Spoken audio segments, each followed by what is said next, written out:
So in this video we're going to be looking at rule of 2 scaling, or better known as Banite Scaling, which refers to the rule of 2 Sith, or Banite Sith if you will, the Sith that come after Bane, leading up to Darth Plagueis, Darth Maul and Darth Sidious.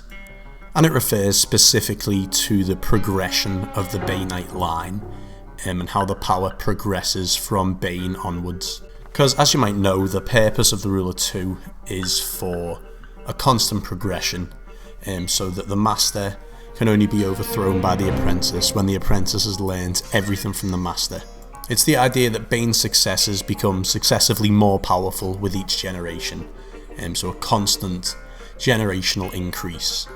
We get told tons and tons of times that over the 1,000 years that the Sith were in hiding, the dark powers were growing in the Force, and the Sith were growing through this millennium, and that is because of the rule of 2. And that is because of this Banite scaling. A bunch of sources talk about this. Star Wars Sith Wars says when the apprentice becomes more powerful than the master, he destroys his master and chooses an apprentice of his own. Star Wars official fact file number 1 says that never again would there be more than 2 Sith at any time.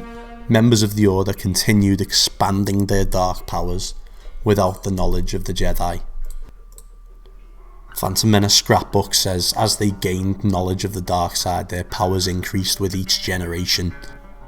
Force and Destiny talks about this. Ultimately, Bane's plan produced more powerful Sith Lords with each generation. When you master everything that your master has mastered, you can draw on all of that same energy that made up your master.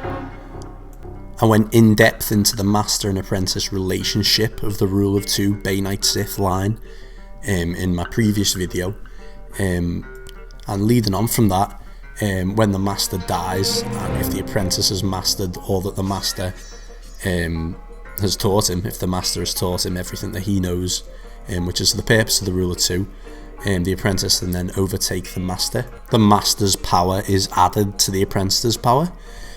So this is why we see this generational increase during the Banite line, but it's often mistaken to just be a progression exclusive to the Banite Sith, whereas although it's not as fluent, not as much of a steady progression, you do see this same progression prior to the Banite Sith, and I am going to do another video on that, going into how that works. But people tend to bring up this scale on a lot, specifically when talking about Darth Bane. Specifically in the context of versus matchups, when they say Darth Bane can't be that strong because he's buried by Banite scaling, because the idea is that every Sith after Bane is more powerful than Bane. That was the point of the rule of 2, so the Sith can grow for 1,000 years. And while true, there is still some room there for Bane. Bane is not completely buried by this scaling.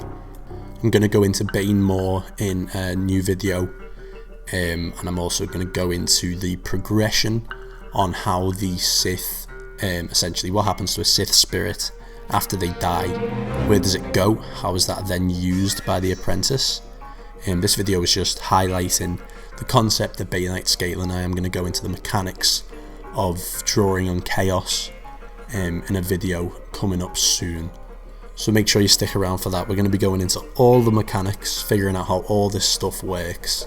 We're also going to be going into the flaws in the rule of 2 and the sort of holes in Banite scaling. But yeah, going to be going into all that, covering every little detail of it. I'm going to be aiming to drop at least 2 videos a week, but it does take the piss, so bear with me, but I will get it out.